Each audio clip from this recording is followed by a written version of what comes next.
Okay, तो आज के इस लेक्चर में हम लोग हेक्साडेसिमल टू बाइनरी कन्वर्जन को देखेंगे। अगर आपको हेक्साडेसिमल का नंबर गिवन हो और आपको उसको बाइनरी में कन्वर्ट करना हो तो ये किस तरह से होगा। इसके लिए आपको एक टेबल की ज़रूरत पड़ेगी और वो टेबल ये है। अब इस टेबल को अब देखें, इस टेबल के ना एक कॉलम में मैंने हेक्साडेसिमल की तमाम वैल्यूज़ लिखी हुई है।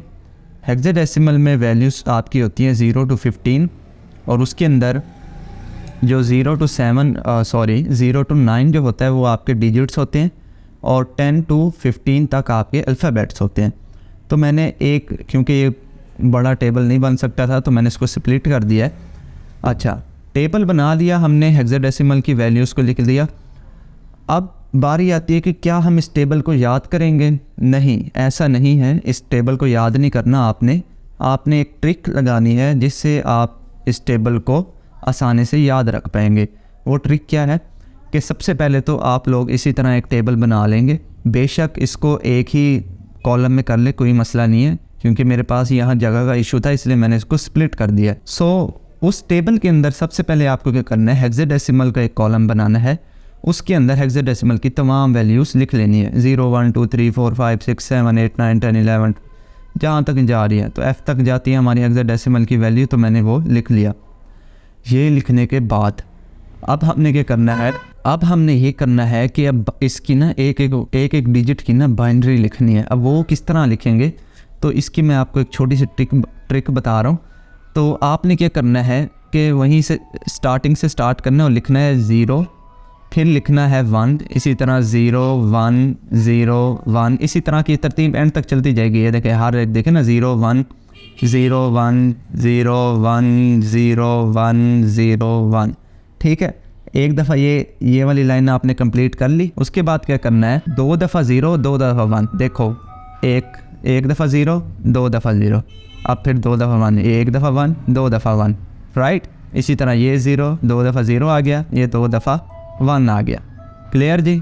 इसी तरह यहाँ पर भी 2 दफ़ा 0 2 दफ़ा 1, तो ये एंड तक चलता रहेगा। क्लियर जी। इस तरह ये वाला भी आप एक कॉलम बना लेंगे। उसके बाद तीसरी, अच्छा ये ना 4 वैल्यूज़ तक जाएंगी। ये आपको बस याद रखना होगा कि ना इसके अंदर ना हमने ये रखनी है ना डिजिट्स की लेंथ, वो होगी 4। और वो 4 क्यों होती है? क्योंकि ये देखें, 2 रेज़ की पावर अगर मैं 4 करूँ तो मेरे पास कितना बनता है, 16 बनता है। और हेक्साडेसिमल की बेस क्या है, 16, तो इसलिए हम लोग 4 डिजिट तक इसमें जाते हैं, राइट। अच्छा जी, सबसे पहले रिवीजन करवा रहा हूँ मैं आपको दोबारा। 1 दफ़ा 0 1 दफ़ा 1, 1 दफ़ा 0 1 दफ़ा 1, ये वाली एक कॉलम लिख लेना है। उसके बाद 2 दफ़ा 0 2 दफ़ा 1 वाला एक कॉलम लिख लेना है। उसके बाद 4 दफ़ा 0 4 दफ़ा 1, ये देखो 1 2 3 4, 4 दफ़ा 0 फिर 4 दफ़ा 1, 1 2 3 4, 4 दफ़ा 1। इसी तरह यहाँ पर भी 4 दफ़ा 0 और 4 दफ़ा 1। लास्ट में क्या करना है आपने, 8 दफ़ा 0 8 दफ़ा 1, ये देखें 1 2 3 4 5 6 7 और ये 8 दफ़ा 0 और यहाँ 8 दफ़ा 1। तो इस तरह से आप लोग ये टेबल बना लेंगे। टेबल बनाने के बाद आप लोगों ने क्या करना है, जो भी आपको सवाल गिवन होगा आपने उसकी रकम इस टेबल में से खोज के लिख देनी है। ठीक है जी, टेबल बनाने का तरीका भी समझ आ गया। आए जी, अब आते हैं इसके एक सवाल सोल्व करते हैं। तो मैं यहाँ जल्दी से ज़रा पेन चेंज कर देता हूँ। ये लाल कलर का पेन है तो मुझे येलो चाहिए, तो मैंने यहाँ पर पेन को चेंज कर लिया अपने। अच्छा जी, यहाँ पर मुझे सवाल गिवन है 4F। ठीक है, सबसे पहले काम तो मैंने क्या करना है, 4 को अलहदा लिख लेना है और F को अलहदा लिख लेना है। ठीक है, डिजिट वाइज इसको लिख देना, जितने भी डिजिट हों। अब ये लिखने के बाद हमने क्या करना है, यहाँ पर पहले डिजिट की वैल्यू को अपने टेबल में से देखना है। तो 4 की वैल्यू हम अपने जाएंगे टेबल में और यहाँ देखेंगे कि 4 की जो वैल्यू है वो किसके इक्वल है, 0 1 0 0। तो मैं यहाँ आऊँगा और लिख दूँगा 0 1 0 0। ठीक है जी। अब देखते हैं F की वैल्यू क्या है टेबल में। तो ये F की वैल्यू ये खड़ी है, तो F की वैल्यू क्या है, 4 टाइम्स 1। तो मैं यहाँ लिख दूँगा 4 टाइम्स 1, 1 2 3 एंड 4। ठीक है जी। अब क्या करना है, अब इन्हीं दोनों को कंबाइन कर देना है। कंबाइन किस तरह करना है, पहले जो 4 है उसके डिजिट सारे लिख लेंगे, 0 1 00, उसके बाद F का डिजिट लिख लेंगे 1 1 1 1। तो भाई तो ये आपकी जो है बाइनरी में कन्वर्ट हो गया। तो इस तरह से कन्वर्ट करना है, सिंपल, कोई इसमें कोई वो नहीं है, बस आपको टेबल बनाना आना चाहिए, बाकी खैर है।